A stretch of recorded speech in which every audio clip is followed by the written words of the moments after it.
Can I go get a water refill real quick?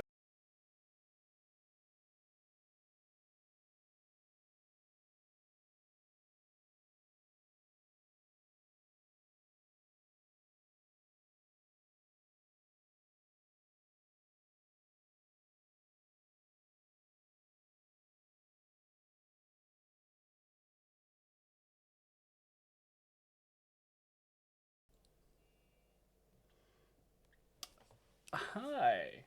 So I was like, let's get to it, guys. You know, let's just get to it. And I like start the theme song, go. And Falcon's like, I'm gonna go get water. So it's just me.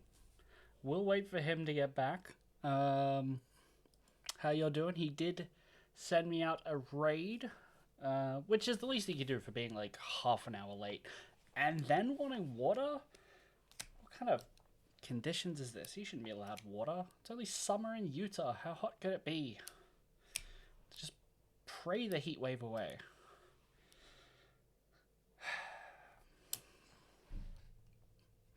I mean, unreasonable of him, I think. Just truly terrible. Wanting water? I bet he puts ice in it too. Greedy little son of a. Gotta stay hydrated. Yeah, you do. I mean, I kid.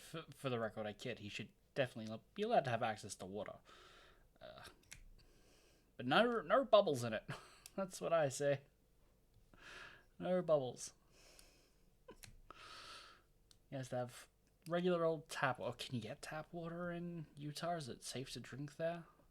Does America have safe to drink tap water?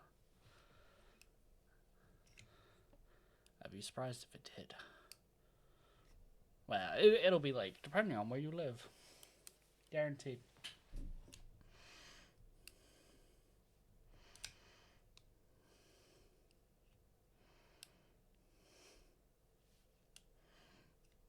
You don't trust the tap water? So do you just buy bottles? Or, Hey, there he is. He's finally come to join us. Welcome, Falcon Paladin, to the Falcon Paladin Hour.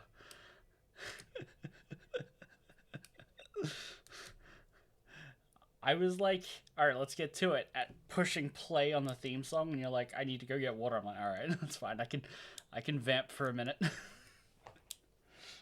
Yeah, it went well. It went well. I insinuated it was unreasonable that you should be allowed to have water, and I put 20 down that you brought back water with ice in it. Yep, yep. I can see all that ice. Oof, it's a lot of ice. Oh, inside the freezer, you don't have like one at the door where you just like push your. No.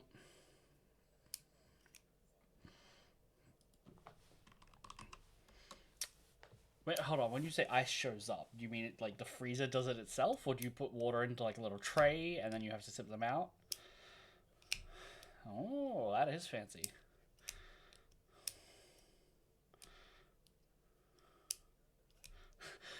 Well, I mean, it works the same way if you've got to fill up the tray with water. Well, no, no. But it works the same way. If there's no ice there, you fill up with water, you close the fridge door, and then you come back, and there's little bits of ice in there. Okay, well, the point is your fridge has to be plumbed into the house. To like the yeah, very very weird here. Probably common in like really fancy places and like rich people houses. I've not for me.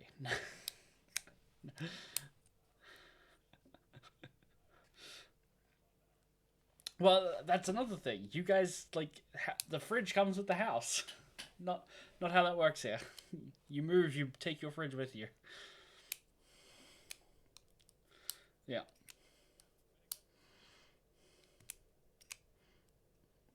Sure. Yeah, here you just like okay, I bought a smaller fridge than the gap is in the kitchen. I just have a gap in my like kitchen area where the fridge should go. Or I bought a too big of a fridge to go in the gap I just moved into. I'll have to put it somewhere else. Or like, yeah. Or if you own the house, you could like redecorate, I suppose, like knock down the bit of the cupboard where it like slots into or whatever. Expand for it. Oh, and of course you were muted for like the first 30 that's what I get for fiddling with the audio settings while waiting for you for 20 minutes. Yeah, that would do it. That one's on me, So guys. Falcon was talking about his ice situation. Yeah. It's cool, and talking about differences between moving and taking fridges and yada yada yada. So there you go. Yada, yada, yada. Now you know. The more you know. The more you know.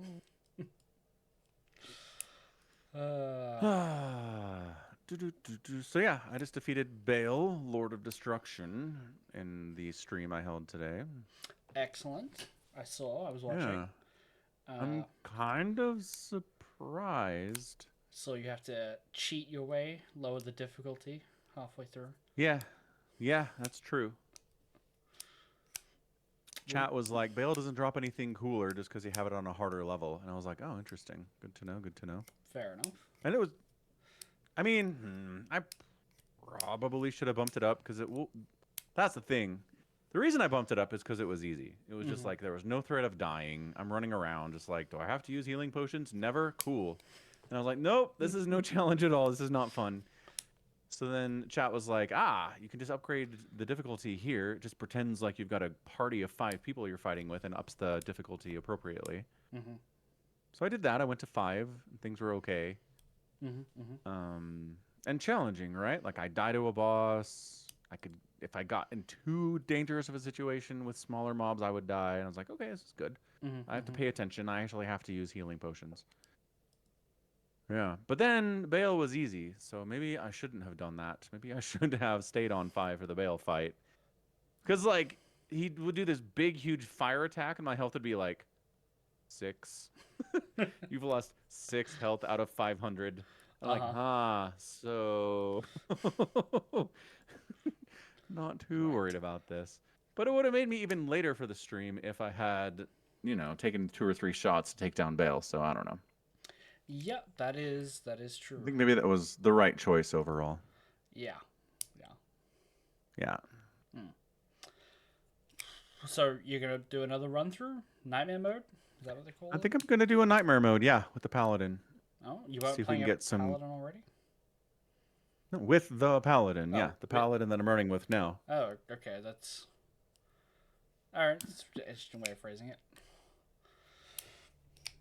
With the Paladin I ran with on the original run? Yeah, I mean, I'm just gonna, like, New Game Plus. It implies you're gonna have a new character. You're gonna go, I'm gonna do a Nightmare mode with a Paladin. I'm like, oh, okay, that's a new character. Oh, does it not let you bring in your character from normal and do Nightmare? I haven't played. I'm just talking about the way you said the sentence. It made me think you were going to start a new character with the Paladin this time. Okay. Fair enough. That's all. I was just confused. Fair. Okay. Did you max level? Like... No. Oh, okay. I think I ended on level 44. Someone came into chat and they were like, you're doing Baal at 44? And I was like, I don't know, man. I don't know any of this stuff. Don't ask me. You did the Paintress at 44. Why not? Yeah, exactly. Although much different situation, man. Whew. Did not die nearly as many times as that final run for Expedition 33. Man.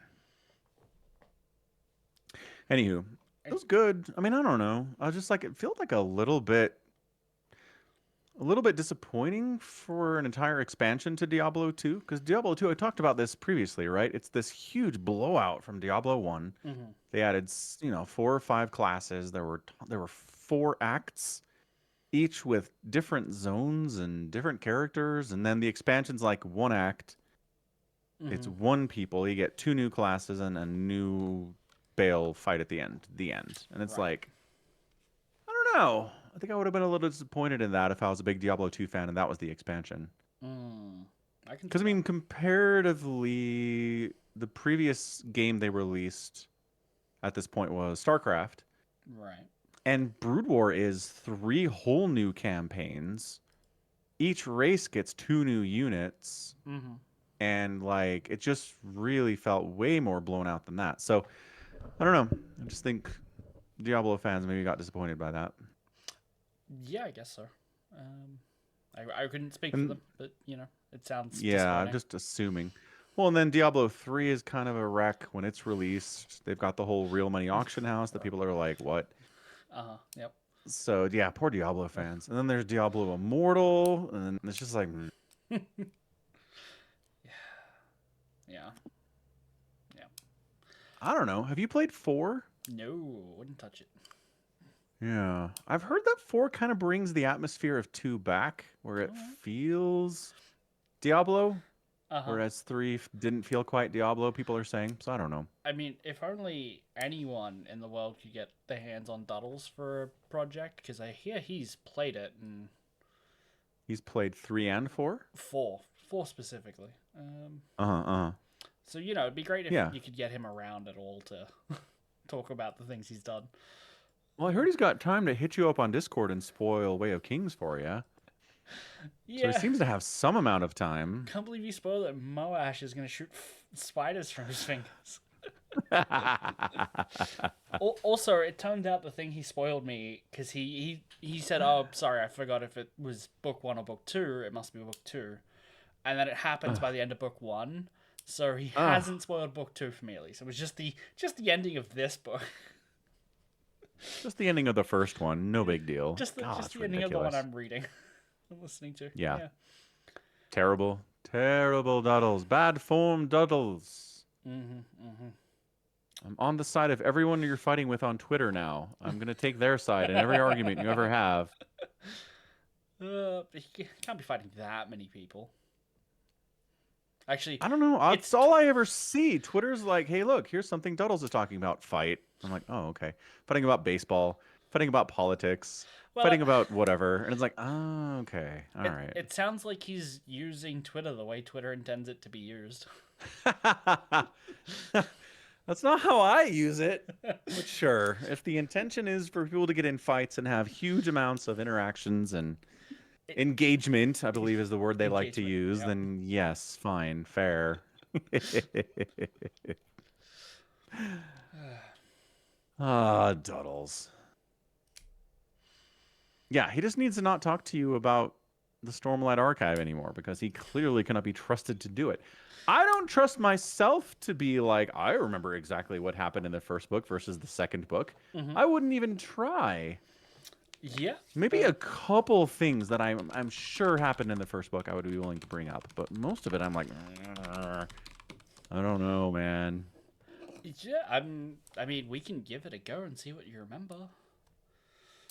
You want to give it a go? Yeah, because I've finished Way of Kings. I've got. Yeah, I know. Yeah. Well done. It's a big one. It is. It is the longest audiobook I've ever listened to. I believe it. I've discovered that I thoroughly disenjoy listening to 2 audiobooks at the same time. Like, because obviously, yeah, what I normally would do is I would finish one book and then I'd do the podcast book. This, I can't finish that in a week. So I've had to, like, jump between the 2, and I do not enjoy that. Yeah.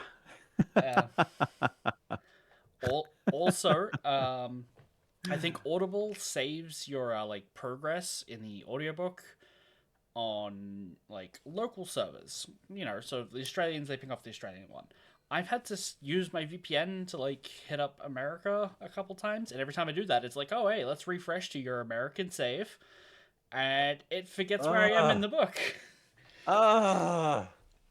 So you have to like scrub through and figure out where you were. That sucks. Yeah, I started paying attention to the names of chapters. So, I could good call. Good call. Yeah. Yeah. That was great. Yeah. So what I most remember from the book is Kaladin surviving the storm.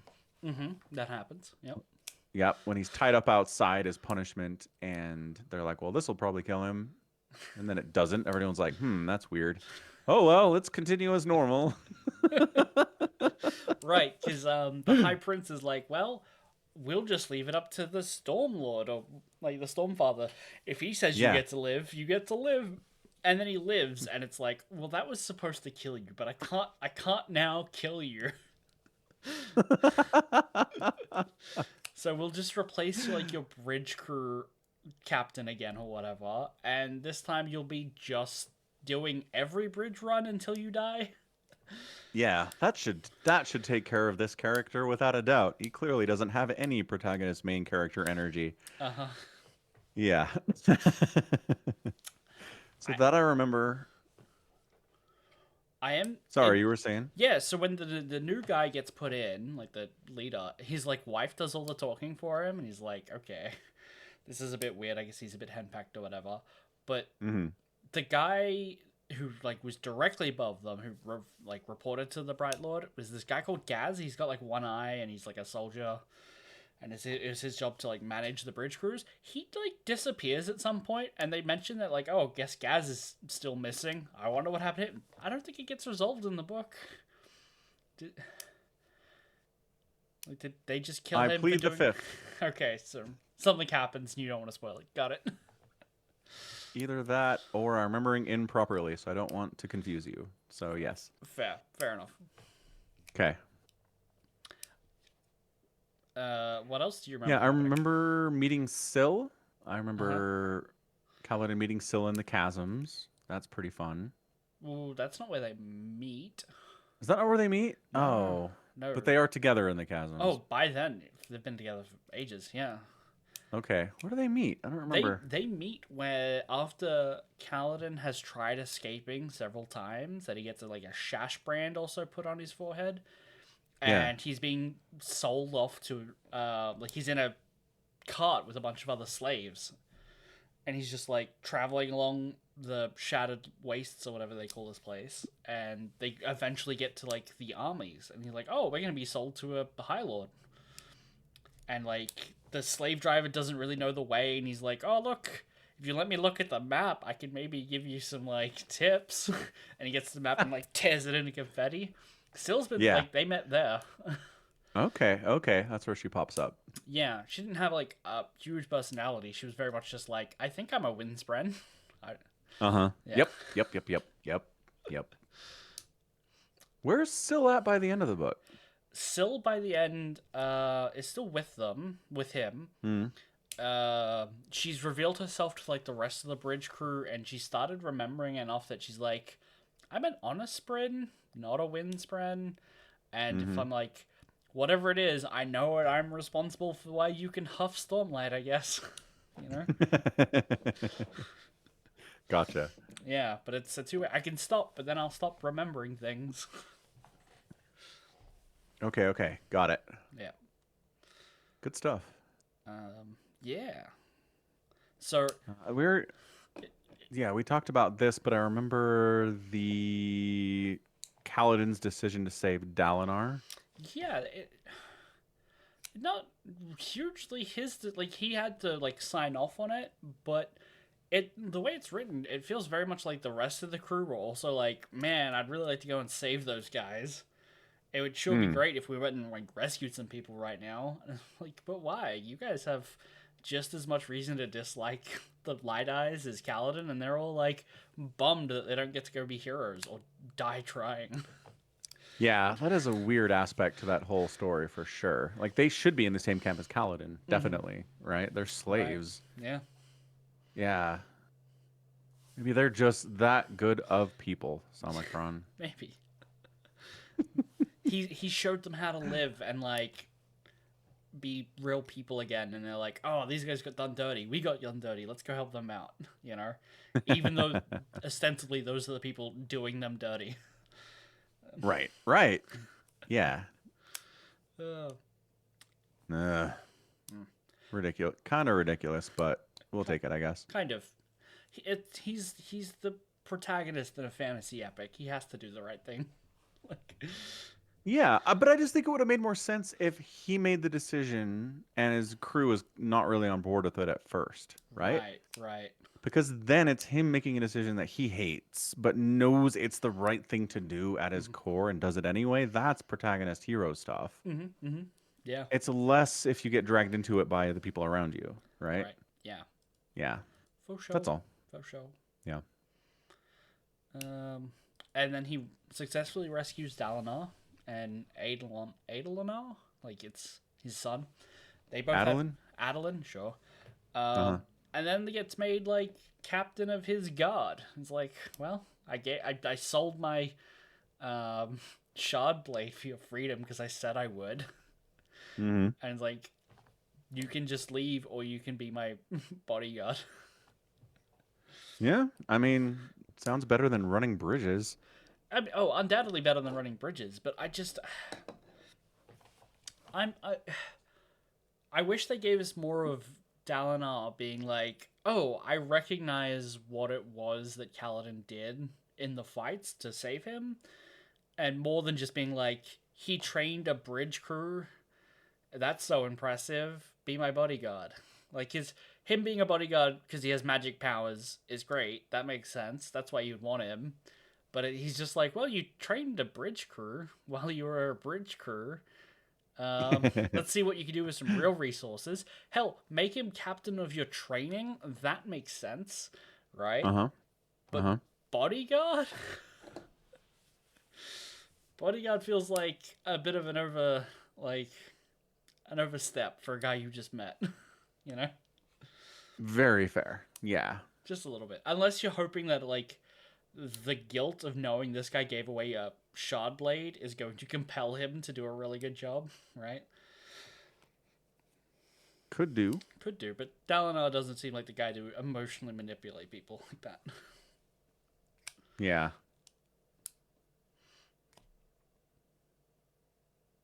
I know that's Anywho. that's you thinking about how he dies. It's like, yeah, he won't emotionally manipulate people. 1,000 yard stare, and it's just Dalinar chopped up into like 1,000 bits or something.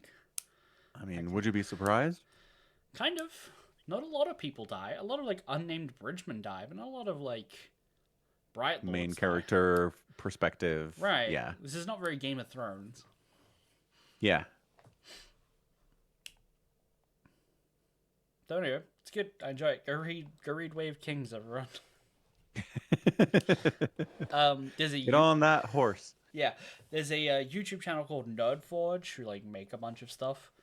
Like very calling it like arts and craft is a little simplistic for what they do. They made a 7-foot deep book nook, so it's like it goes on your bookshelf and it's 2 walls, and as you look straight down it, it's 7 feet of like a fantasy alleyway. So there's like a baker's and a swords shop and like all these little miniatures that I painted. But to get away around not having 7 feet of straight, there's mirrors so it bends with the bookshelf. It's very cool, very cool. It's just something I saw they do. But YouTube was also like, oh hey, here's where they took Brandon Sanderson's books and printed them to be like yay big and like really thick and like gold leaf covering and all this stuff, and then went and gave them to him. Oh. Like they took the entire series and put it into one book? No. They took each book and made them like really thick, like wizard tomes sizes. Ah, I mean, they're big enough as is, but yeah, fair. Right. Right. These are even bigger. Yeah, that's cool. That's really cool. Yeah. So, I mean, the tragedy of the series is it's going to be 10 books, and we just got 5, I think, Yeah. last year. And I think he said we're not getting the 6th book until like too far away. What did he say about this? So yeah, Wind and Truth was released in 2024. Mm-hmm. What has he said about the next one? I know my daughter's really bummed about it. 2031. What? This is due to a planned hiatus after the 5th book to allow Sanderson to work on other projects like the Mistborn era and sequels to Elantris. It'll feature a time jump of 10 years. and it's not coming out until 2031. I think my daughter said that she will be graduated from high school by the time this comes out. Yeah. So, Yep. yeah, she's not happy about that. I mean, and that'll be book 6 of 10, so we're like at least Yeah. looking at like 2050 for all of them. Yeah, at this rate. You might be dead by the time the series is finished. I know! I'm trying to live healthy. I'm trying to exercise so I can live to see the end of the Stormlight Archive. Why do you work out? Stormlight Archive finishing in 2055? Okay, fair. I see it. Funny. Yeah. Well, yeah. So what I'm saying is you can take your time with the rest of the books that are out. Yeah, I probably should.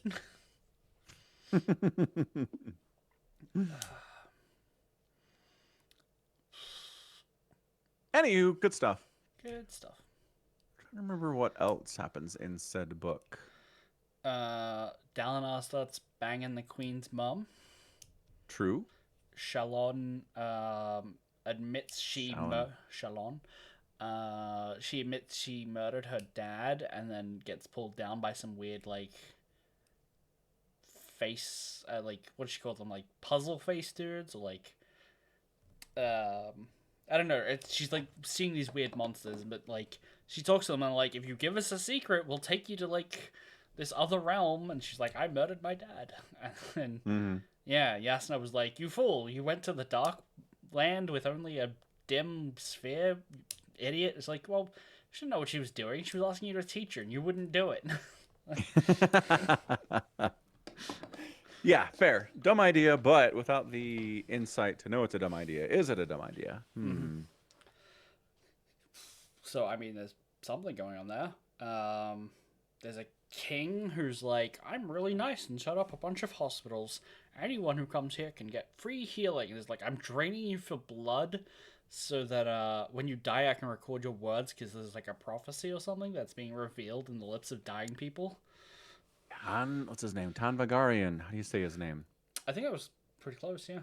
Yeah. Tanvagarian. What a character. And he's got Shinshin. I can't remember. No, Shin Sun Balario. Just Shin. The assassin in white. He's like got his poststone and has been like, time to upset the geopolitical landscape for fun. Probably not for fun, but I'm wondering why. Especially since like the cliffhanger is like, now go kill Dalinar before he seizes control. And it's like, but why? He's trying to unite the Alethi. That seems like a good thing for the upcoming desolation, right? Right? Intrigue. Yeah. Intrigue. What else happens? Oh, the King's Wit meets a guy with a shard who dies, like at the very end of the book, who's like, it's come, the desolation is here, and then he dies. That's interesting. I have a feeling that's a guy from the start of the book who was like, he made like a pact, and the rest of them were like, well, the other guy's already gone back to like hell maybe to get tortured for 1,000 years before being summoned again. So we're all just gonna leave. He can do it by himself. We don't want to go back there. So I have a feeling it's that guy who's finally gotten out of super hell. I don't know. Dalinar realizes that he's been having visions of the Stormfather, who is both real and dead. I thought that was really cool, but also a little bit of a cop-out, making one of the main characters atheist, and then having, like, more or less her entire arc be, like, prodding at that and being like, here's the position of an atheist. Isn't it realistic and makes sense? Also, God is real. You know? God is definitively real. And it's like, it doesn't matter he's dead. He's definitively real. Yeah. Yeah. I mean, the word God here is lowercase God, right? audiobook. It was all No, but I mean, just in the sense that not right, omnipotent, not omniscient. right, Yeah. right. He's like a Yeah. Thor because he's a Storm Lord. Um, Yeah, there you go. yeah, yeah. I mean, I'm keen to listen to the next one. All Very right. keen. Yep. Excellent. We'll talk about it then. We'll talk about it then. Have you gone and seen Naked Gun yet? No. Okay, good. Did you? No, it's not out yet. I know. That's why I haven't seen it. Because you haven't seen it. I just wanted to make sure. Hmm. It's annoying because it was playing the other day on that like pre-screening thing at like 7 p.m. And I really wanted to go, but like not happening. Yeah, I don't know. There's not a whole lot coming out else that I want to watch at the moment. Like I'm not gonna go see Freakier Friday. No. I've heard Weapons is maybe good, but I don't really care. I've heard nothing but great about weapons, to be honest. Yeah. Yeah, like great. And like in the sense that I will tell you nothing else. It is great. You need Oh, to see it. Like that kind of stuff. should we go And see that it always then? gets my attention. I think maybe we should. Yeah. Okay. Because the other thing that I kind of wanted to see was Together, which is another horror I don't know what movie. that is. That Uh-huh. is Alison Brie and Dave Franco. Dave Franco. Yeah, Uh-huh. who I learned were married. Did not know that. But I don't think I knew that either. Cool. yeah, because they did some like viral marketing for the movie, I guess, where they were like just back from the gym or whatever, walking down a street in LA, and he's like, "Oh, can I borrow your towel to like wipe down my face or whatever?" This is like hidden camera from across the road, so it's like paparazzi following him. And instead of like wiping his face down, he's like sniffing it and then like twists and drains a sweat into his mouth. It's funny, but it's very staged.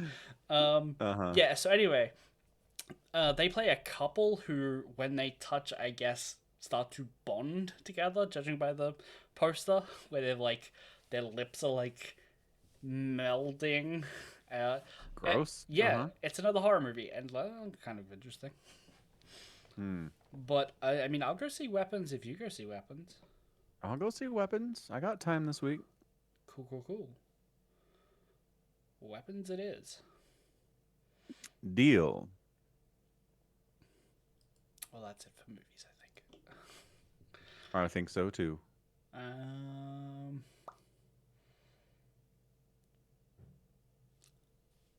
You watching anything on TV? Anything on TV? Anime?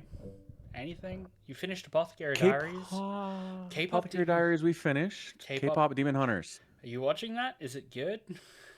It's a movie. We watched it. It's over. Okay. It's a lot less of a commitment than a TV show. I don't know. I've seen K-pop fans. I feel like that's a commitment for life. Ah. Yeah, Apothecary Diaries finished. Mm-hmm. Have we talked about this on pod, or was that just during stream? Just on stream. Okay. So bottom line, I don't want to talk too much about it, but there's a relationship between a noble and a commoner in this story that is set in kind of ancient medieval-ish China. Like guns are coming around, but they're new. So that's kind of where we are, right? Sure. And the noble is way into this commoner girl, like wants to jump her bad. And she's like, nope, not into it. Right. And he's like incredibly attractive, a fact that she objectively recognizes, and she sees the effect that he has on every other woman in the area. Like they cannot keep themselves together, right? When Okay. he's there. Like that's what kind of power he has. But she's like, I'm not into it. Mm-hmm. And so he's been raised as a noble. He's been raised as a prince, basically, where everything he does is right and there is no concept of wrong. So he's like trying to be like, let's make out. And she's like, nope. And there's just this running thing where he's like about to make a pretty serious kind of sexual assaulty move. And then someone shows up and like interrupts it. Okay. And she's like, phew. And he's like, God damn it. And I'm like, I don't feel good about this relationship very much. It's freaking me out. Rightfully so. And yeah, specifically because she more than once tells herself she understands how this works. As a commoner, her life has no value in this kingdom. If she pisses off a noble person, she very much can be hung. No questions asked. There will be no trial. Like, no one gives a shit about her because she's common. And that if she says, I don't want to do this out loud, then he can get pissed off and she will die.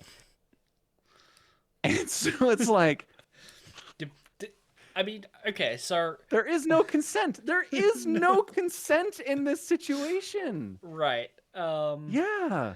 So And I don't mean she's not giving her consent. I mean, even if she said I'm into it, that she has no choice. right.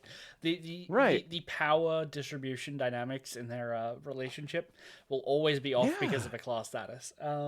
Yes. Yes. But is this the guy? Like, has this guy been like, yeah, I just kill commoners for fun when they say no to my proposals? Or is that just like a thing that happens, but not a thing this guy does? Correct. Yeah. Yeah. I mean, so it's an abstract concept that she's always worried about. Right. Not specific to this dude. That is correct. But just as a reality of her world. Right. Yeah. She is the bridgeman in the metaphor. Yeah. Basically, yeah. So I don't know. So I went to the subreddit to kind of see what people were talking about, and they're like shipping these dudes hard. And I'm like, what? They just want to see this guy's love be like perfectly virtuous. And they want to see her reciprocate the love. They interpret her hesitancy as not even Romeo and Juliet, because they're both noble people. Like, this is... Are there stories that are like love stories of nobleman and commoner? Cinderella, I guess, is one, right? It's a Cinderella story. Cinderella is what, like, she's treated as a commoner by like her sisters or whatever that she lives with, but her sisters were invited to the ball, or her cousins that she lives with. I don't remember the situation. So That's true. It feels like she's there because of their abuse, not because she's actually of lower class. Fair point. Maybe that doesn't even count. Is love stories between people? Meghan Markle and Harry. Come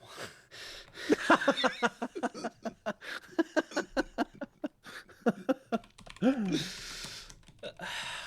Harry has no power. Doesn't count. I appreciate the effort, though. That's good. Pride and Prejudice. Elizabeth Bennet, a woman from a modest background, and Mr. Darcy, a wealthy and proud gentleman. There you go. Pride and Prejudice. That's the one. You got it. How did that end? I've never read it. She's not interested in him. He's not interested in her. And has they her killed. Meet. No, they meet and then they fall in love and they both admit they had feelings they weren't willing to admit. Yada yada yada. Okay. Women love that story. He's kind of an asshole, honestly. Oh yeah. And then she's like, I don't know how we go from there to like things are cool, but don't understand it. Yeah, that's a good one. But she's not like a commoner. She's going to balls and stuff too. Okay. She's not like the pig girl. You know what I mean? Right. I will say, I think this is Google's pop-out overview. It's like, other notable examples are Cleopatra and Mark Antony, which I don't think that counts. He's a Roman general. She was like a pharaoh. Those are two very high positions. Yeah. Yeah. I'm wondering if this is the point because of the inherent power dynamics between somebody with literally no power in society and someone with all the power in society. It can't work. I found a Reddit thread. It's called "Looking for the Old Two People Separated by Class Love Story," where the woman is from the lower class. Suggestions, please. I'm just scrolling down, looking through Mistborn: The Final Empire. has Oh. this kind of plot point, though it's not the main plot of the series. Doesn't name characters, so I'm not spoiled on Mistborn. But I know who they're talking about, but mm-hmm, let me check some background on some characters real fast because I don't remember. mm-hmm, okay. She.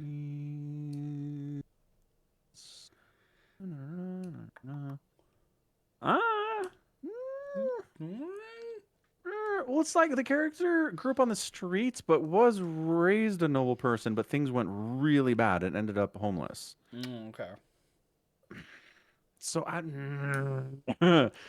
you know what I mean? Like that's her class. That's her class. Yeah. She's temporarily embarrassed, but still noble. Mm-hmm. I don't like that one. I don't think that works. Yeah. So I will say there's an anime, and I think it's now an anime, but I've read I don't know, there's a light novel of the manga because they make a release for everything, but it's called I Will Survive Using Potions. And so basically a girl dies and gets reincarnated, and she asks for any one magical power that she wants. She goes, I want to be able to make potions at will, right? I'll sell potions, and that's how I'll earn a steady living, right? Incredible wish. Okay. Yeah. Turns out she can Yeah. also control the container that they're in, so she makes a potion with like a vibrating sword that vibrates on a molecular level and can cut through anything. It's great. But she very quickly realizes that magical potions do not exist in this world, and she's screwed herself because she immediately gets all the attention of the aristocrats, and they're like, please marry my son for your amazing power. And she's like, how do I get the fuck out of this situation? You know? Yeah. Okay. Again, I'm just saying it hits the same beat where it's like, from her perspective, this very clearly does not work. Right. Yeah. So maybe that's the point. Maybe. But from the Reddit community, it seems like they interpret Mao Mao's resistance to him as more of stubbornness. Like, I don't want to be attached to anyone. Like, I'm into this dude. There's chemistry here, but I just want to, make my poisons and do science, and that's all I want to be. I don't want to be this guy's wife. Right. So that's how they interpret it. Yeah, I mean, But I don't know, man. it doesn't sound necessarily wrong either, right? Like, she can be like, I don't want to be anyone's wife, and I don't want to be this guy's wife because he might just kill me if I say no, right? Like, I have to walk that line. Those are both, like, can both be true staces. Yeah. Yeah, fair. Um, And it's extra tricky again because, like, I understand his position of being raised in a world where he doesn't understand consent. He was never taught the concept. right.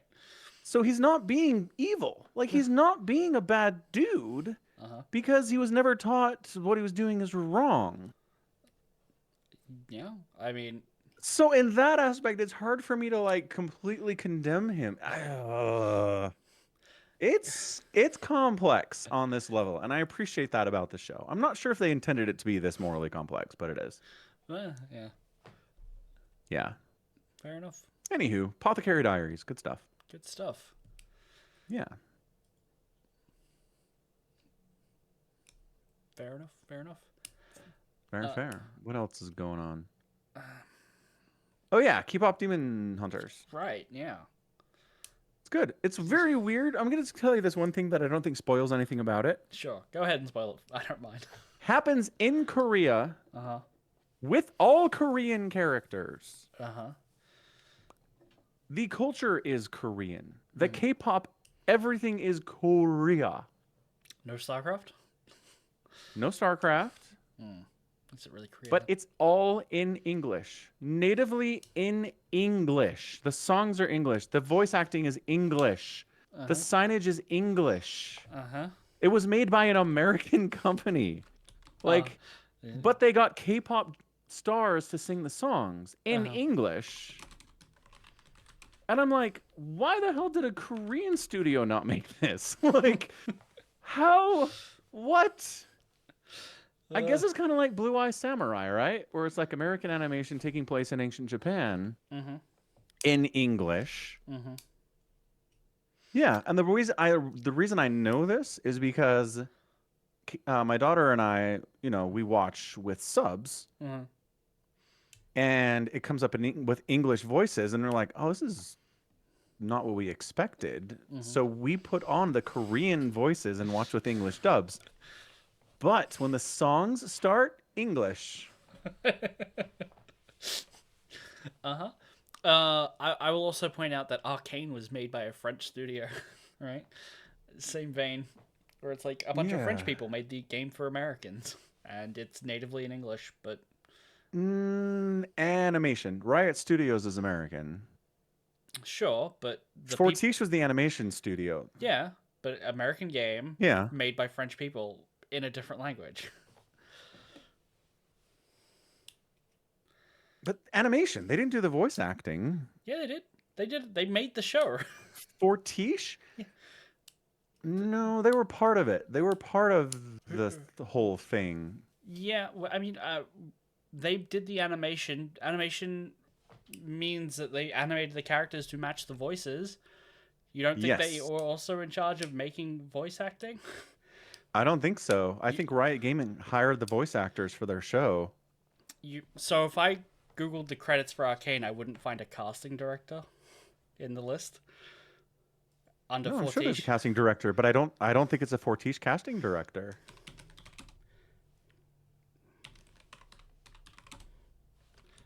Yep, Google has an autocomplete. Um, this might take a little bit to find on IMDb. Uh-huh.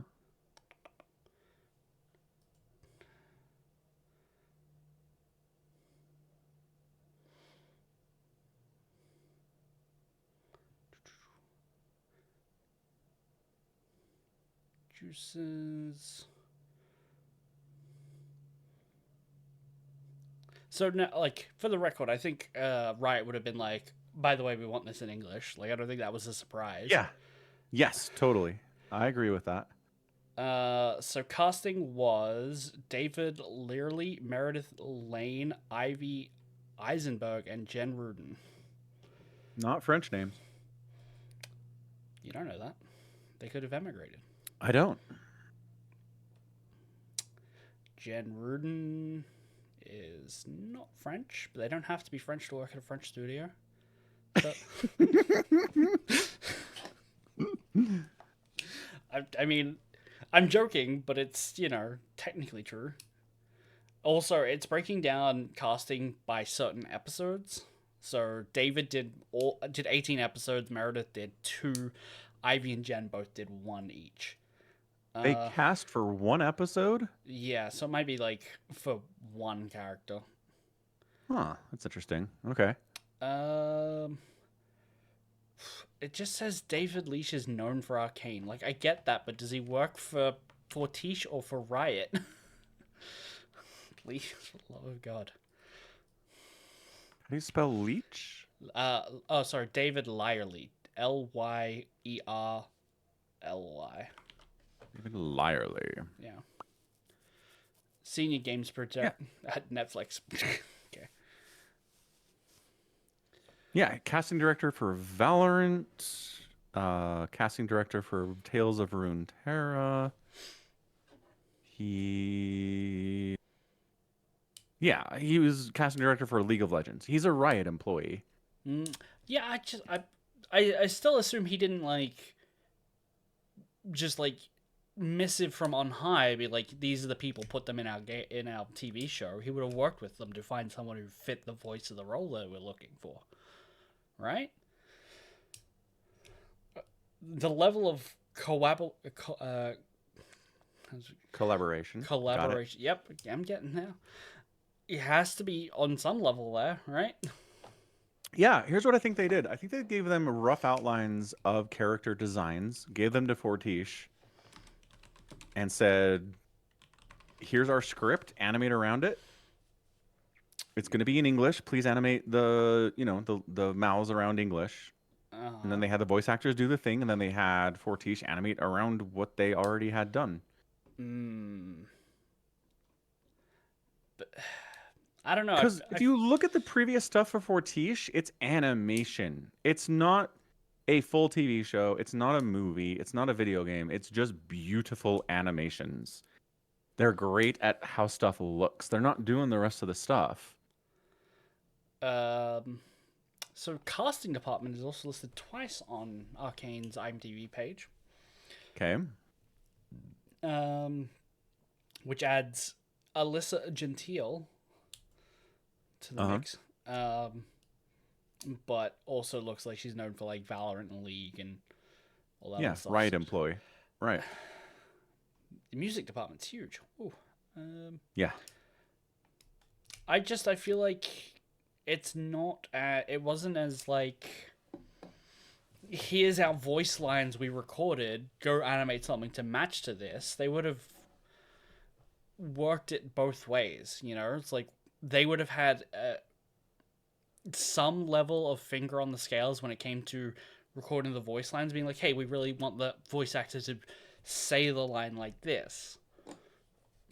Right? They would have had that influence, which means they would have been basically as directing in the voices, which is what my point is. Yeah, but I don't know. I imagine if you did a little bit of storyboarding and gave them the audio voice lines of discussions and arguments between characters and said animate around this, they could figure it out. I'm sure they could, right? but like it sounds like it's making their life harder by not including them in the process there. Like, Yeah. Production coordinators exist for a reason. Why would you not coordinate on that? Yeah. Yeah. I'm sure they did, but I mean, I think it was more of a back and forth. Like, here's the storyboard. Here are the voice lines. Animate around it. Send us your rough draft, and then if we have feedback for you, we'll let you know what we want you to change, and then just iterate on that. Sure. That's all. Who wrote Arcane? I don't know, but the story from the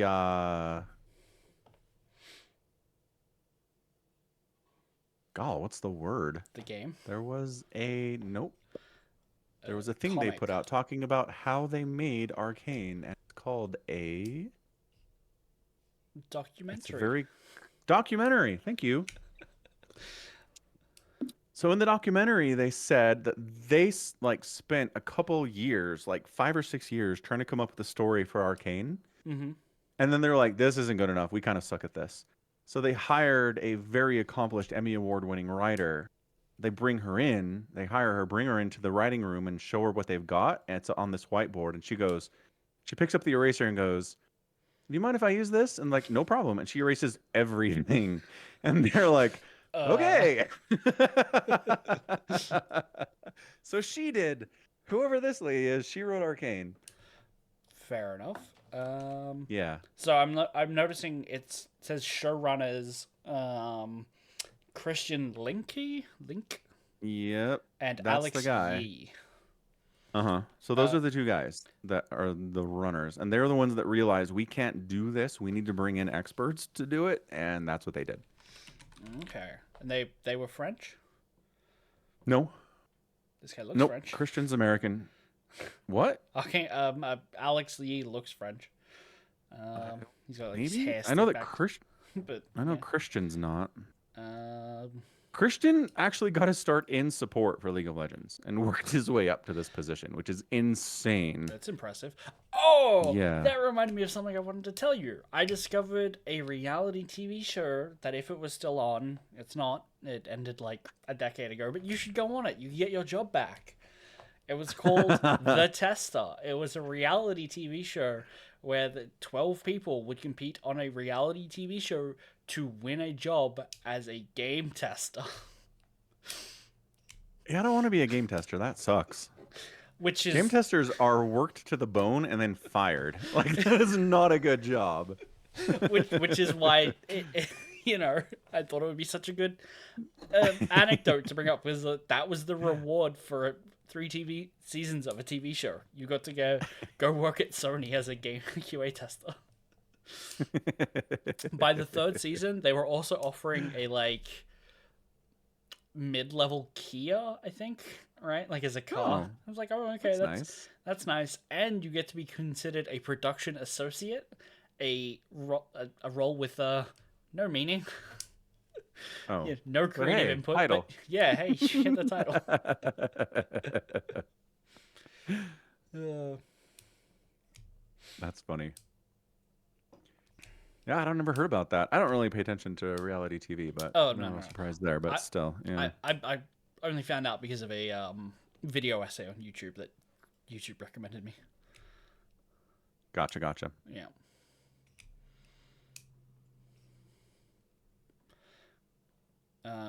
Anyway. Sorry, I'm just looking up Alex Yee real quick. Yeah, I googled for the name, and it was like, here's a athlete. Marathoner. Yeah. Yeah. Um. Yeah, creative designer at Riot Games and co-creator of Arcane.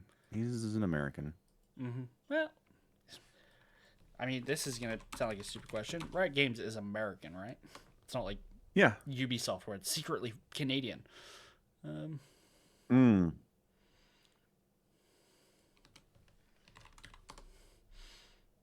Yeah, it says it's American. Yeah. There's not a lot about Alex Yee, man. They have 23 offices. Mm-hmm. Where? Don't know.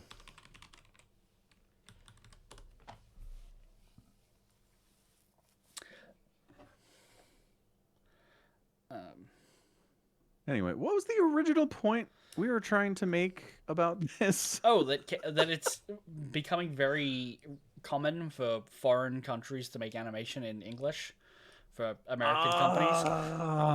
Okay. So I was saying Riot Games made Arcane, and you're like, fuck you, it was Fortiche. Well, I don't think I said fuck you, but fuck you.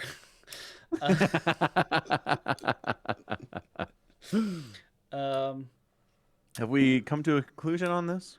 Well, I feel like it meets the definition. Like it meets the point. It's in support of the thing that you're bringing up. I don't know why you're fighting me on it.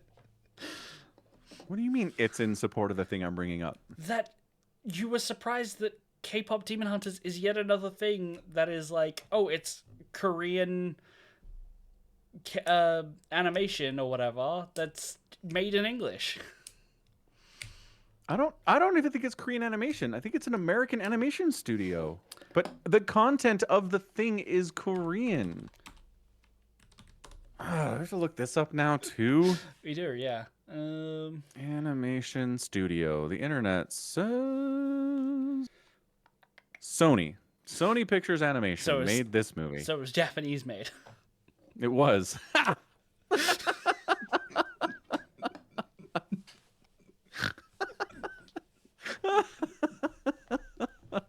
And it's all in American English. What is this thing? So, foreign markets... Was it made by Sony America or by Sony Japan? It says it's made by Sony Pictures Animation, an American animation studio. Okay, so there you go. It was America. Yeah, a lot of foreign markets have worked out that if a thing gets popular in English-speaking countries, you can make a thing to market to it. Yes, you can. K-pop is big enough that they go tour in America. Why not have a TV show marketed towards them? Why not? I don't know. Here's the thing. If this had just popped up on Netflix as originally Korean voice acted with subtitles, but obviously Netflix lets you listen to it in American English if you want because they have all those dubs. Would that have hindered it? Right, but that's like, not... would it have blown up like it did? It blew up. I don't know if it would have hurt it that much. I don't think it was the point, though.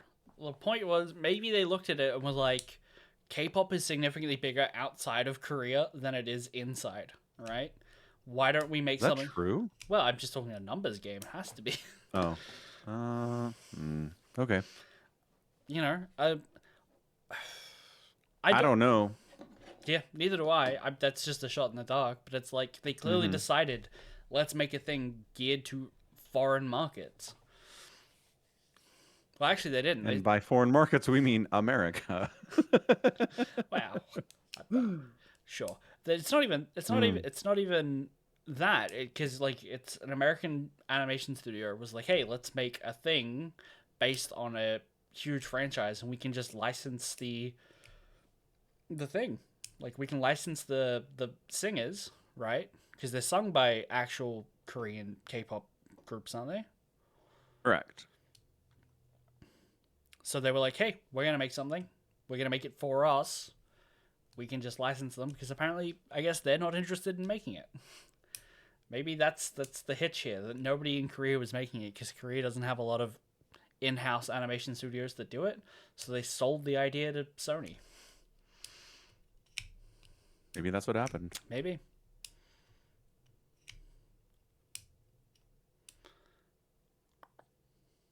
Maybe. So is it a good movie? It's good. It's good. It's an interesting world build that doesn't really focus too much on the world build. It's interesting that way. Yeah. It's like, here's some basic broad strokes of what's going on here. If you have any specific questions, do not ask. We are not going to tell you. But the world build is solid enough. The story's built around it. The voice acting is fun. The animation's really good. The music is great. Mm-hmm. Like, the music is great. Like, too good. Like, why is it so good? So now you're a big K-popper. That's what I'm hearing. You gonna go? No. No? But I thought you said you liked the music. I do like the music.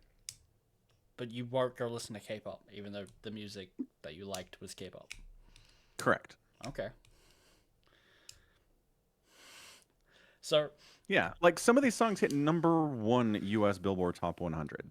Mm-hmm. Yep. And whatever this means, and in South Korea became the 3rd song in 2025 to achieve a perfect all kill on the charts. They have all kills for music in Korea? That's awesome. That's great. I like it's that. It's a music chart achievement in Korea where a song simultaneously reaches #1 on the real-time, daily, and weekly components of iChart, a musical chart ranking aggregator operated by the South Korean web entertainment publisher Instiz Corporation. There you go. That's neat. Yeah, okay. Anyway, it's good. Cool.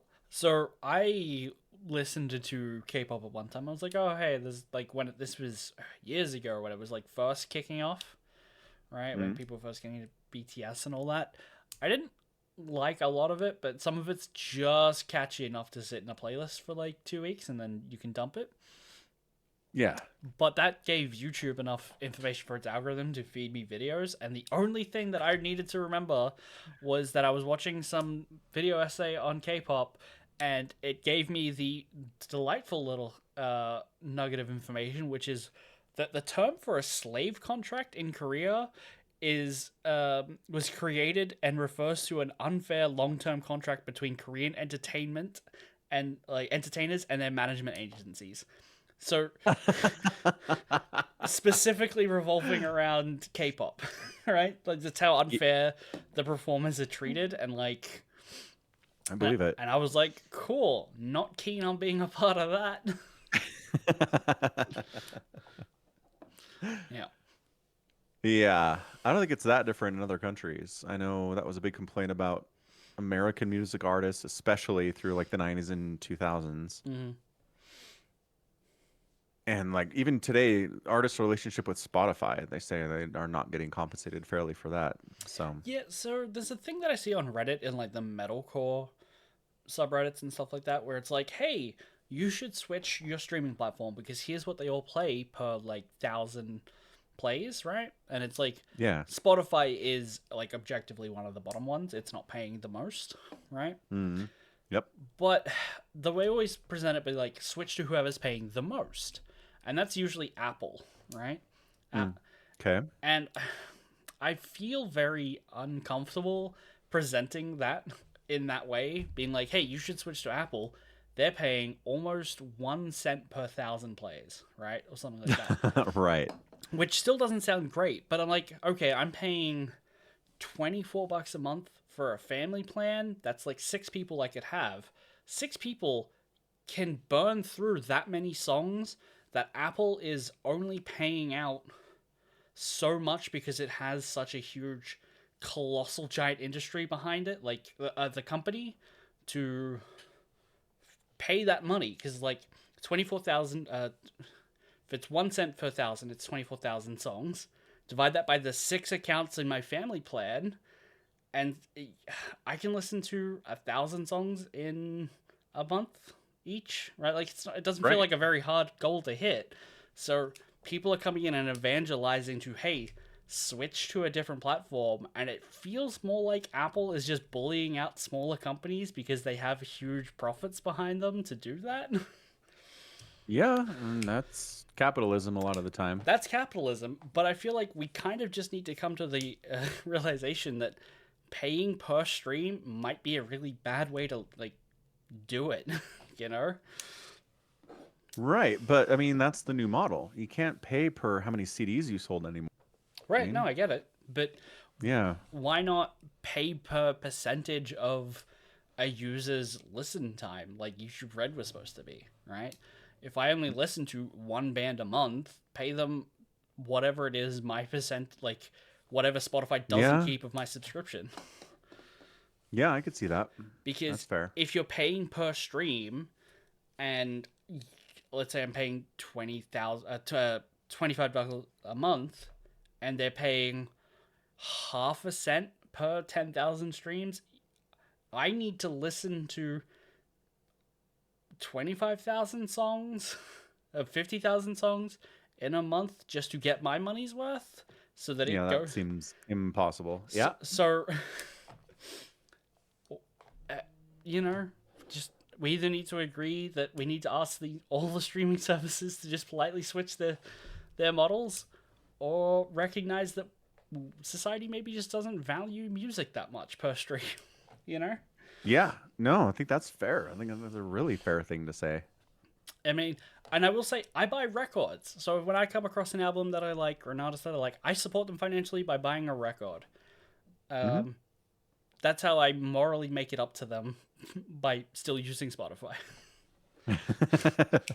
Yeah, no, that's entirely fair. So again, it's like the same thing. Like people that watch YouTube, my YouTube channel, and have ad block, it's like I'm supporting you on Patreon. It's like, cool, I'll take that. Yep. Yeah. How much do you make off YouTube Red, if you don't mind my asking? YouTube I can. Premium. Yeah, I can check. Because I just was looking at my my thing, and it's like you've been a YouTube Premium member since August 2016. Holy smokes!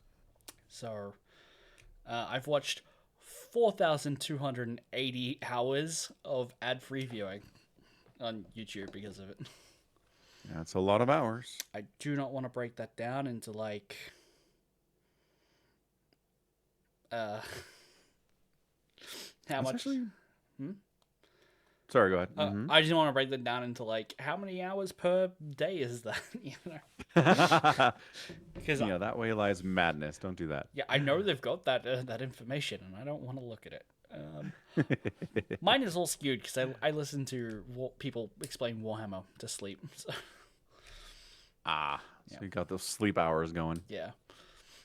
That's funny. So, yeah, it's split out to watch page ads, super chats, YouTube Premium, memberships, short feed ads, super stickers, super thanks, gifted memberships.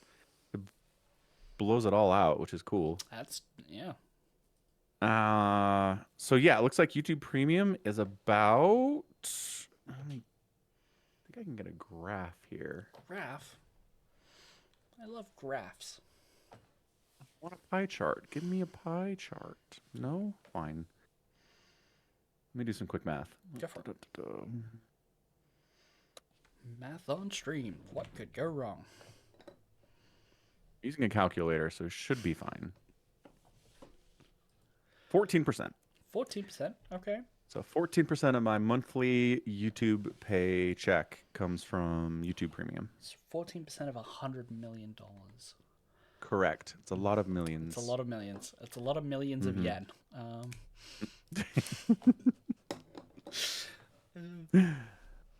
Fair enough. 14% is like a bigger chunk than I thought it would be because I don't know how popular YouTube Red is. Frankly, the one thing that I'm like hoping that it helps with is that like YouTube will know that I'm not a child and not to block me in Australia because Australia is blocking YouTube for children. It's like I've been Oh, heaven's sakes. You've had my credit card on file for 9 years, YouTube. My account is 17 years. It's not a child on its own. Like, Yeah, right? I guess, I mean, I hope they take that as evidence because it's evidence to me. it seems self-supporting, but never trust them to implement something slapdash and have it work perfectly. No, definitely don't do that. Yeah. Also, all right, good enough. I was just gonna say, I love that on my YouTube studio. There's always like a pinned widget that's like, "Hey, check your eligibility to become a YouTube partner." And I'm like, right, they're not happening. It's not happening. It's just they won't take it off, but they also it's just not happening.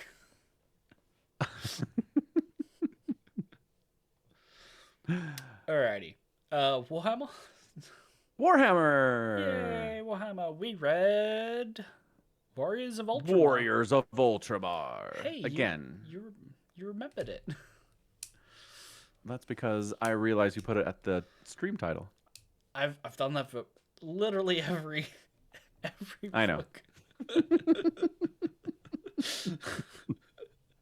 I am aware. Alright, good, as long as you're aware. I'd just like to point out it's yet another generic title set in the Warhammer universe. It's like, hey, read this book. What's it called? Warriors of Ultramar. That doesn't narrow it down at all. Okay, it narrows it down a little tiny bit. I bet. You know Ultramarines are involved, but that is it, man. If I open up an incognito window, I can just Google Warriors of Ultramar, right? And there should be no cookies here. First thing, Warriors of Ultramar, novel by Gray McNeill. Yeah. If you recommend it to someone, that's fine. It's good enough for that. No. I don't mean it in the sense that Legion is a bad title because there are 20,000 books with the name of Legion. I just mean in the sense that what is this book about? This book is clearly Hell if I know. This is clearly about how the Ultramarines feel about the mortar factors. And that definitely won't go unresolved by the end of the book. Oh no. As they are both warriors of Reboot Ultramar. Well, is the mortar factor in Ultramar? I don't feel like that question was answered. Sounds like they're not. I imagine that Uriel would know about them if they were.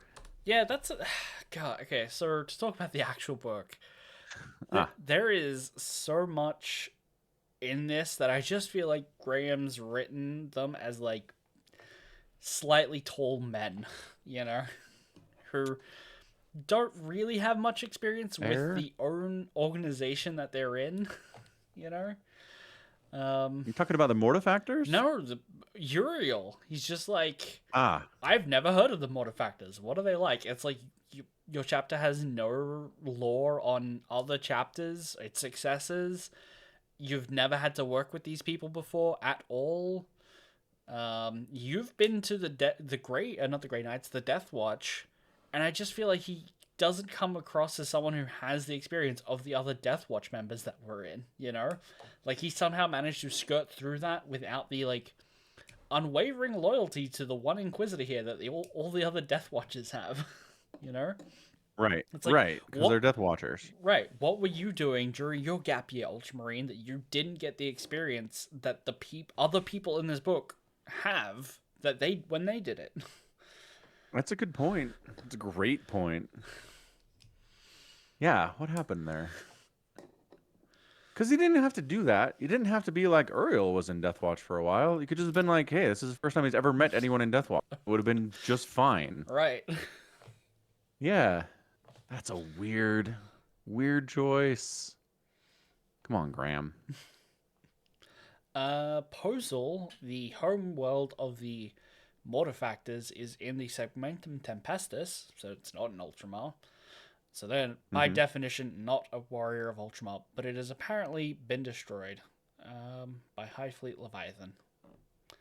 Spoilers, I guess?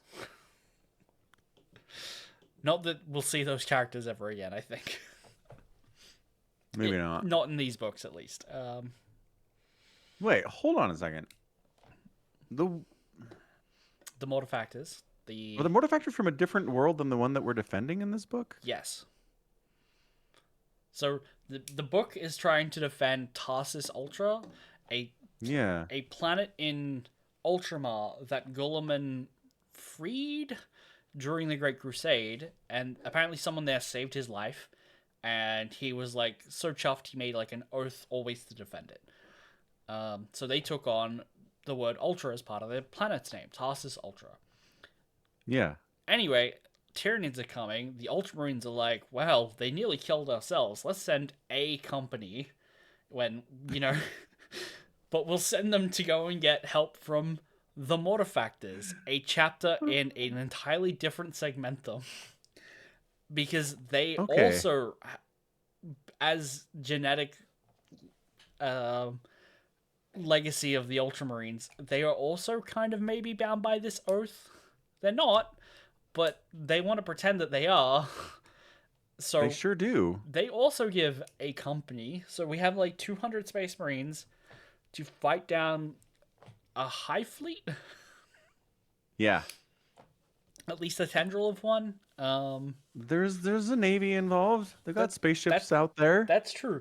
Man, there's a thing that happens in this book repeatedly where a commanding officer gives an order and a lower ranked guy goes, huh? Like, what do you mean I should do that? It's like, oh, we've messed up our calculations. We didn't think the Tyranids could get over the impassable mountains. Run. And they're like, huh? What do you mean we're about to be under attack? It's like, what are you doing?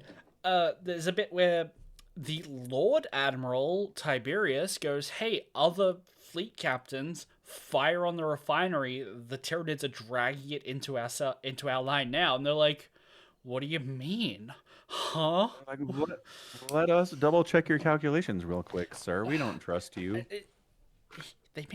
Graham made this guy a Lord Admiral.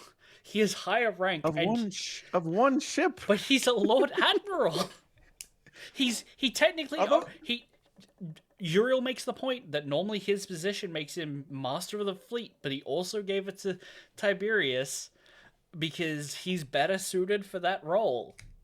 Or something, right? Not that Uriel seems fitted for really any role other than Battle Brother. Other than grunt work in the trenches. Yeah, he's real good at that. He's real good at that. But it's like, you gave... Why does everyone go, what do you mean? That's an order I have to follow. What do you mean? Like, there's a bit where I think it's the guys in the trench who are about to be surprised by flanking Tyranids. The guy's like, oh, we're not retreating. We're going to charge. And his soldier, this Death Corps of Creedmen, goes, huh? We're going to attack? And he's like, yeah, what'd you think Death Corps meant? It was just fancy words, boy? Also, I'm going to take issue with the way the Death Corps of Krieg are portrayed in this book, because they're just kind of like vaguely nihilists in this. Yeah. In other books I've read, they are basically dehumanized drones, where they're straight up like, we don't need a commissar because no one has ever not done their duty at any point in time. Right? Oh, fancy. These are people who, for like 500 years, carried out a war on their own planet, which was devastated by nuclear weapons, because they tried to succeed from the Imperium, and some local guard commander was like, well, if the Emperor can't have it, no one can. Fire all the missiles, Sounds about right. And so they continued that war on their own underground nuclear wasteland planet for 500 years, destroying any kind of ecology on the planet. But what they do have is maybe some rapid growth cloning tech. And so they are able to produce just regiment after regiment after regiment of mass built, maybe clone-ish people who only thing that they want to do is die for the Emperor to absolve their sins. Right. And that's the appeal of the Death Corps of Kree. And here they're just like, we're gonna die? I don't want to die. And then their commander's like, but that's what we're made for. Right. There's, right? There are other books where like the commanders of the Death Corps of Kree are like picked by just like who's the oldest, right? And then they have to like give them a name then, because other regiments expect to, when working with another regiment, for their commanding officers to have names. The Kriegmen don't have names. They just kind of like refer to each other by their like serial tags, you know, by their ident numbers. Right. Right. And I get this book was written 20 years ago and it's different and the law changes, but I just feel like we're reading it now. It's hard not to criticize it for how I'm having to read it now. Sorry, I had a lot to say about the Death Corps of Krieg and all the soldiers who won't follow commands. What did you think of the book? I thought they were fine. I thought the Death Corps of Krieg was great. They were a little boring, but you know, yeah, not much time to focus on them. There are a lot of characters in the book. Oh man, yeah. I want to complain about another character.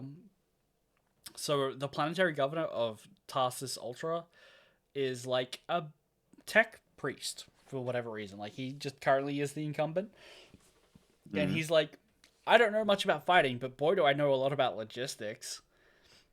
You know, that's his. Like, he's like, he has that line where it's like, I can make sure every guardsman has a fully charged last cells and 3 hot meals a day. It's gonna be great. And they're like, okay, cool, that's neat.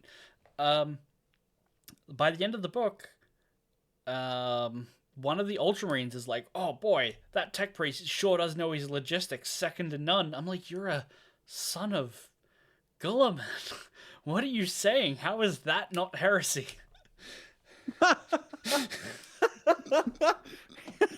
He can spreadsheet better than the Primarch. Right. That never says that. He just says he's really, really good at it. He says second to none. You can Google second, or not second, look it up in your Kindle. Yeah, right. He says this guy knows logistics second to none. Okay. But it's a figure of speech. I feel like Space Marines are the most literal speaking people on the planet, right? Yes, fair. And so much of I don't know. So much of the book is about how the mortar factors of, even though we're from the same genetic lineage, they're deviated from the Codex Astartes, and what does that mean to be a real human? You know? And then... Yeah? And then they're just like, but the Primarch, you have to venerate his holy work. But this other guy, he's the best at logistics. It's a weird figure of speech to give a Space Marine whose whole thing is revere the Primarch above everything else. And the Primarch's thing was logistics. Yeah, I mean, he's also pretty good at killing stuff, but sure. Sure, but he's not the best at killing stuff. He's pretty good. No. He's pretty good at it. He's best from, anyone else around him, given who's left, Yeah, definitely true. There's a B plot with some gangers who are like stealing medical supplies and like then end up taking in refugees as like a camp. I'm like, why do the terrorists he's got this attacking here? Yeah. Because of the biomass. And they figure that out later. Yeah. Yeah, it's an interesting character because he's like, he sees himself as this hard ganger. He just wants to like get rich on thieving and plundering and stuff and protection money. Yep. But at the same time, he's like super cognizant of the fact that he's like this hard-boiled, hard-bitten kind of asshole dude without a compassionate bone in his body, right? Right. And it's like, okay, that's a tell. Like, someone who's actually that morally bankrupt doesn't ever spend any time looking at their moral core and going, yes, I'm certainly morally bankrupt. So the fact that he's doing it and he's got this girlfriend who's like, it'd be nice if you weren't completely morally bankrupt. What if there was a little compassion in you? That'd be cool, right? Right. Yeah. So basically, he does have some compassion and some morality in his body after all. Who knew? Just a little bit. That's his moral arc. That's his moral Yeah. arc.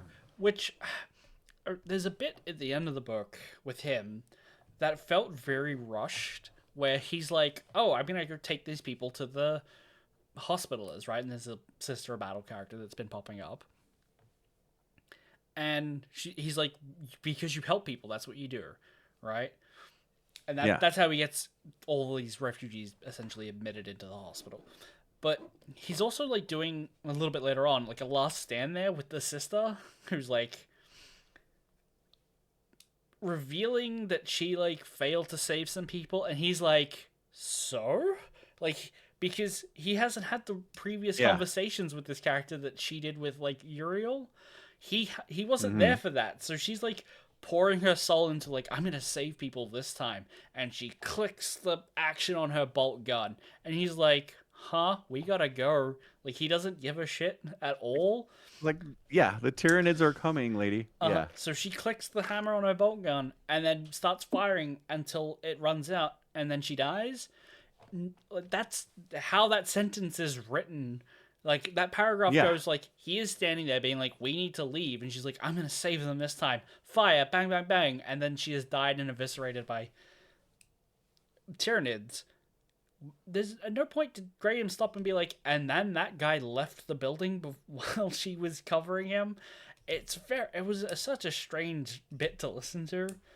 Where it is, but I mean, later he basically says that he left and she shut the door between them. Right, he says that, but it would have been nice to get that. Yeah, but we don't get that in the book. It would have been nice to get that in the moment, you know? Yeah, that's true. Additionally, she didn't save anyone. What the hell is she talking about? Right. She kills like we'll say she killed 1,000 Tyranids. Way to go, lady! You're a freaking hero. And then guess what? They knock the door down and chase the people anyway. Like, you're not saving anyone. The planet's being overrun by Tyranids. You crazy person. That's all. Yeah. That was my thought. Again. Okay. Yeah. No, I get it, because like, I don't know that I like this book very much. Yeah, fair. It's a bit rough. It wasn't my favorite. No. I think the one thing that I really enjoyed about reading it the first time was that it's got Inquisitor Cryptman in it. Who, I've told you about him before. He is the Inquisitor who's like so gung-ho to stop the Tyranids. He puts an entire segmentum, or like a subsector, to Exterminatus to stop them from getting biomass. And it's like, even the Inquisition thinks he goes a little too far sometimes, and like strips him of his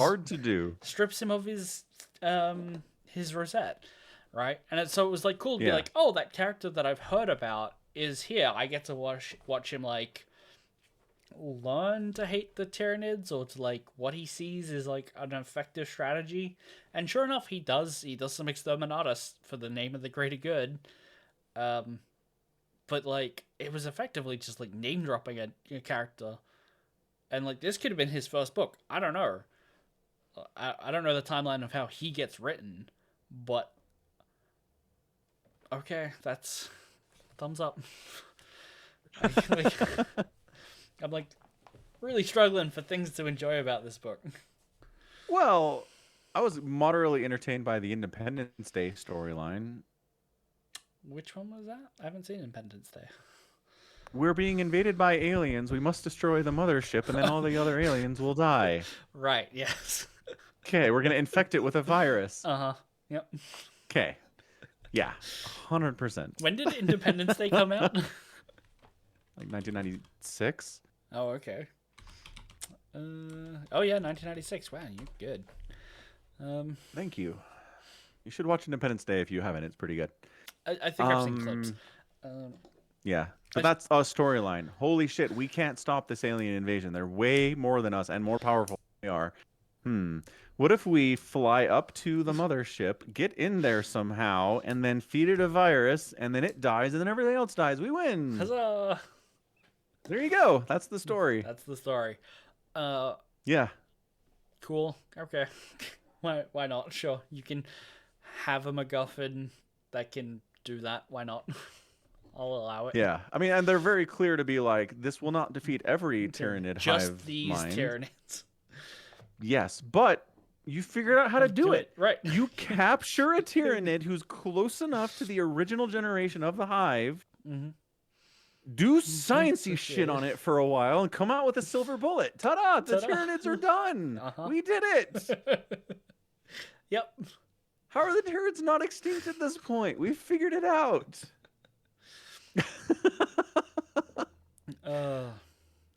It's a real bad idea for a standalone story in Warhammer. Like, it just has such huge implications for the universe at large.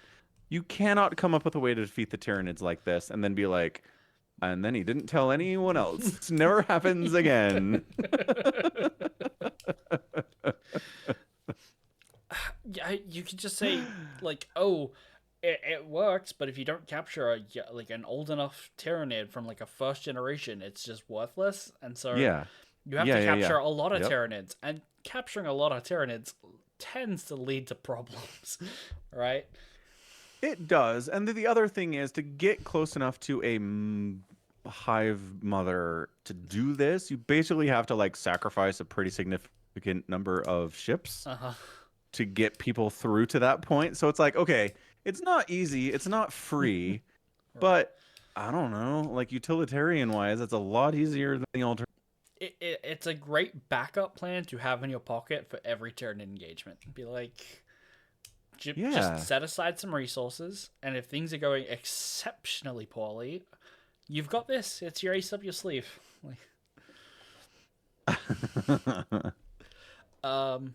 After Cryptman Exterminatus, the first planet, he like Uriel is like, boy, I sure would like to get blackout drunk, and then a page later he's like, oh, so by the way, Space Marines can't get drunk, so forget what I just said.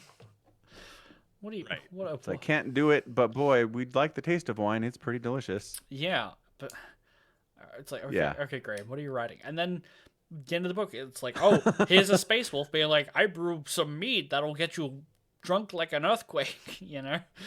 It's like, good old space wolves. They're the best. Comedy drunken space wolf. Yeah. Also, I'll note that the Death Watch kill team that they send is comprised entirely of chapters that used to be legions. There was a White Scar, a Imperial Fist, a Space Wolf, and a Salamander. Right. An opportunity. It's early. I don't know, man. Opportunity to invent more chapters like the Mortifactors, right? Like, just you could. True. Of all the things Graham could have done, he could have done anything. Instead, he just went with like, let's have a comedy drunken space wolf, a salamander who likes burning things, and a White Scar who fights with a Talwar. It's all very generic. And a fist. Who's a fist? Yeah. Who's like, well, that'll never like this fist would never deviate like the Mortifactors have. Look at the Black Templars. Look at the Black Templars is the wildest line to use in that.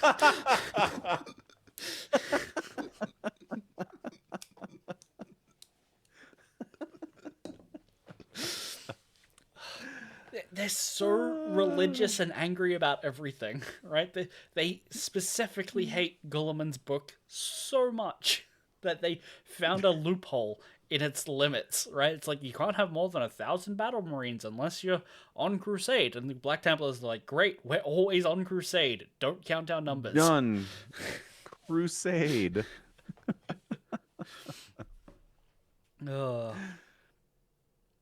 Yeah, a lot of stuff in this book. Mm-hmm. And then that's what I want to talk about. Oh, Uriel has this moment of like, do I want a wife and kids? Do I want a family? Thinks about it for a while, and then it's like, nope. The work of the Emperor is enough. Put me on the poster for recruitment into the Space Marines. It's incredible. He is 200 years old at this point. Right. Most Space Marines forget their childhood, and it's like, okay, He says that. Ultramarines are a little bit different because they have like a stable, recruitment ground where family heraldry is a thing, and it's like, okay, he knows that he's a Ventress, right? And he has the Ventress crest. That all makes sense. But this is why I say that Graham's just written them as like big men. Is like Uriel's having doubts about whether or not he would have wanted to have a wife and a kid. Not really a Space Marine thing, in my opinion. Right. Well, and the fact that it goes from, man, this seems really special. Like, look at this random trooper who's got his wife and his kids waiting for him. When he's dead, they'll remember him, and he's got a place in this world. To like, nah, I'm good with what I got. I'm not going to worry about this anymore. Right. It's like, what? It's also like, who will remember Uriel Ventress, captain of the 4th Company of Ultramarines, when I'm gone? And it's like, okay, one, in the last book, you literally went up to McCrag where they inscribe everyone's name and remembered your fallen granddaddy. Can't be a direct lineage because Space Marines don't have kids. And if his granddaddy was a child when they took him to be a Space Marine, already had a kid, that would be fucked up for Ultramar. I'm just going to throw that out there. So, fair. You know, Uriel goes, well, no. What I've got as an Ultramarine is the chance to make a difference. Also, fuck you, every guardsman who's ever, like, gone to war without the aid of power armor. You don't make a difference. Gaunt's ghosts? Fuck off. The book is wild. It's so weird. It is weird. Yeah.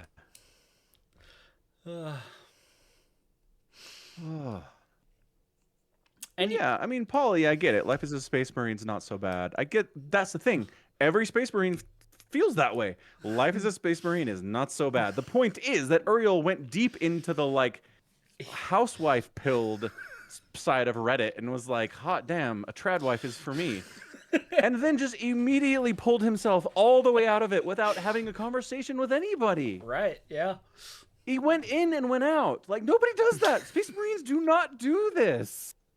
Right. And you know what's even weirder? Like, I after reading this, and there's like another series about the Forges of Mars. It's a AdMech book, but it has some Black Templar in it, and I think the Black Templar are the worst things in it, and they're also written by Graham McNeill. So I was just like, maybe Graham doesn't know how to write Space Marines, but it was like 4 years later that he was writing the Fulgrim book for the Horus Heresy, and absolutely fucking nails it. So I don't really good. I don't know where he learned to do it, but like he does it at some point. Maybe somebody was like, all right, Graham, look, if you're going to be writing the Horus Heresy, we need you to figure this out. You suck at Space Marines. Right. Here's a Space Marine boot camp where we sit you down for 2 weeks and like talk about this, and you can write your book. Maybe. Yeah. Anywho. So yeah, the end of this book, we learn that Pausanias has a metal arm that healed itself and gets complimented on by all the tech priests. Also, God, that's... Oh. I mean, yeah, that's like... that's the tidbit for the next book, right?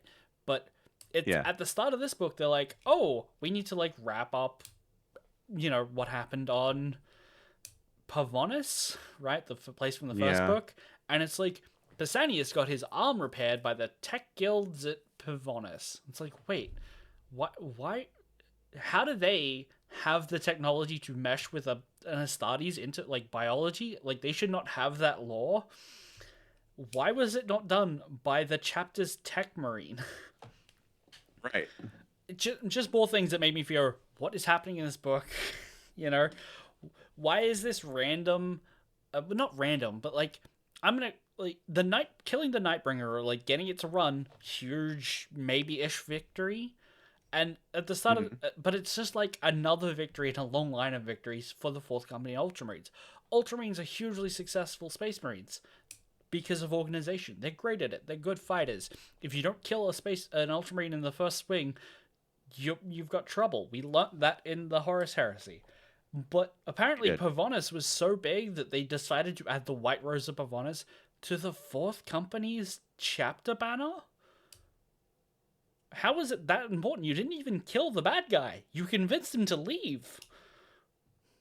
True, but just on the scale of the potential threat to the galaxy at large, maybe? Yeah, but he got him to leave so that Yeah. they didn't have to exterminate the planet. Uriel got Yeah. a planet saved. That's cool. But it's one planet. Right, and the Catan Shard's gonna go off, eat some stars, and then be a real problem. Yeah.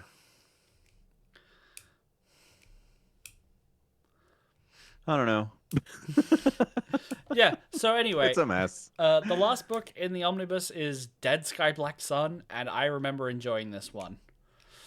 Okay, good. So, Looking forward to it.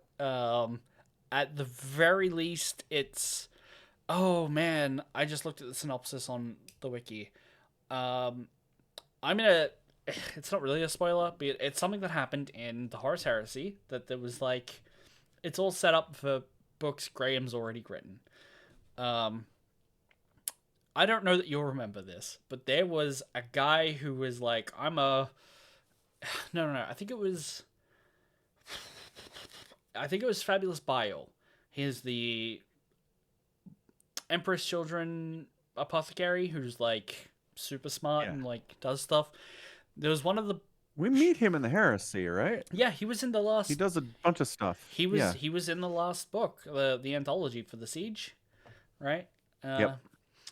Anyway, in one of the books, the short stories, he's like collecting gene samples from all of the legions, and he like...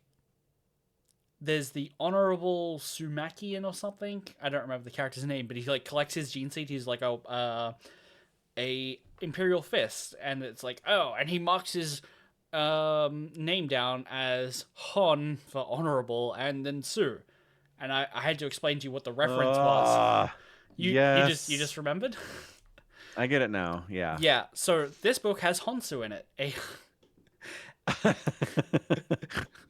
Honsu as a character who is he is half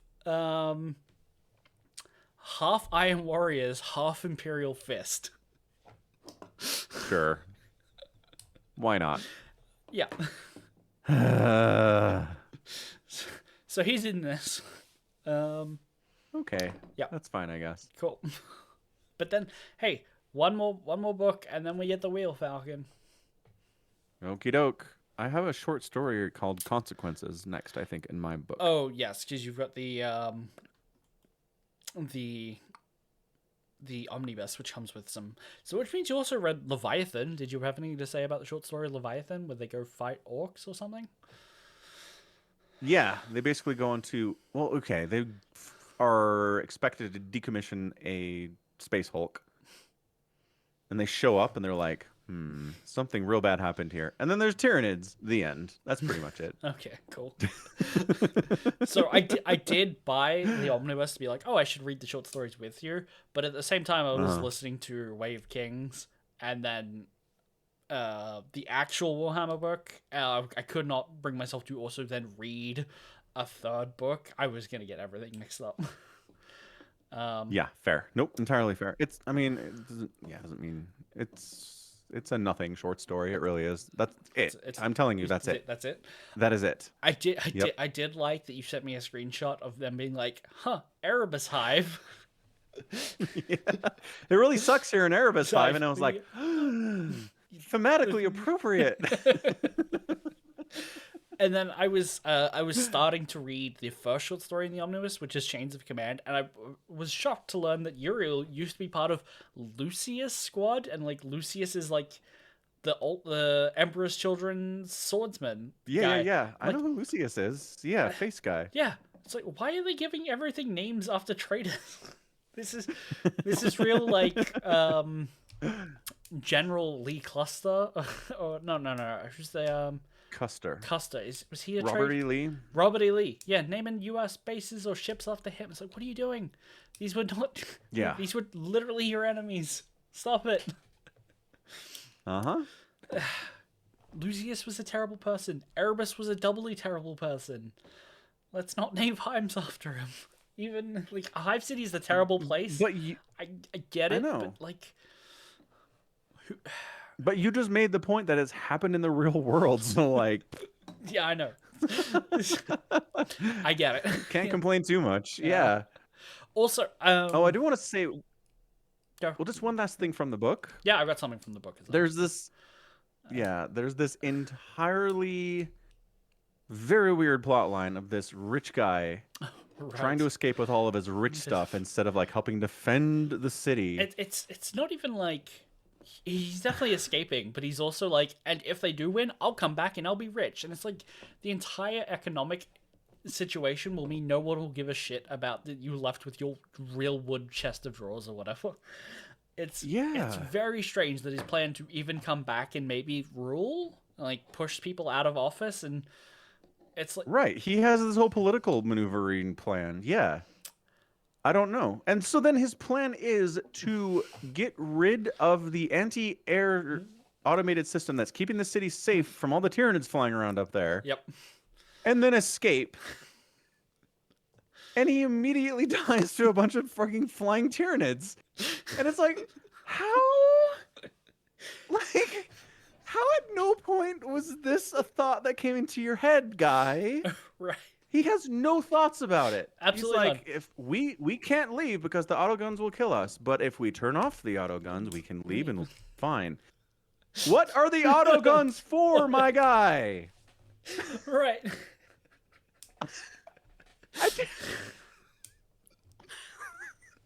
Because there is no point to the story other than, look at this man and his greed and his selfishness. He died terribly. Let this be a lesson to all you readers. Thanks, Graham. What the hell? So my other point was also about him. Sort of. He at a council to like rejects the idea that all of his buildings should be torn down because they're like too close to the wall and they'll give Tyranids cover. And it's like turns out that Gulliman has left sacred instructions that when you build a city, there should always be these empty spaces, especially near the wall, and that we're supposed to believe that this hive city is so densely populated and crowded that over 10,000 years, they've just kind of ignored that and been like, let's put up buildings wherever there's space. Yeah, fair. Unfortunately, the thing that I don't like is Graham has suffered from it sounded big on the day itis, which is he lists the population of the planet at 60 million. Right, the whole planet. The whole planet. And it's like, okay, that's a lot, but that is not Hive City overcrowded build anywhere dense. No, unless it's not. The planet is like one of the planets from Rick and Morty where they like can literally walk around it, and the episode where it's like everything's corn on the cob. Corn. Everything's on a cob. You know? Everything's on the cob. But I don't think the planet is that small, right? No. Nope. Definitely not. Just yeah.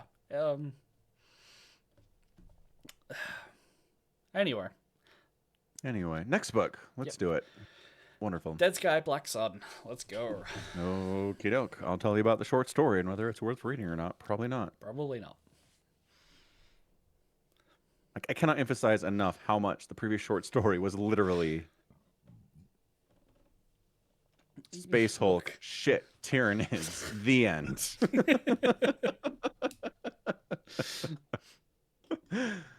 Okay, good enough. Wrap it up? Wrap it up. Okay, thanks for hanging out with us for another edition of the Falcon Paladin Hour here at twitch.tv/Somicron. We do this live, and you can catch us on Tuesday nights in the US or Wednesdays. If you're in Australia, you can support the podcast directly by subscribing to the Twitch channel or subscribing to the YouTube channel at youtube.com/@Somicron, buying merch at falconpaladin.store, or by pledging at patreon.com/Somicron. So, thanks for hanging out. Again, you know what we're going to read next week. You can read along with us if you chat if you'd like as well. Feel free to chime in.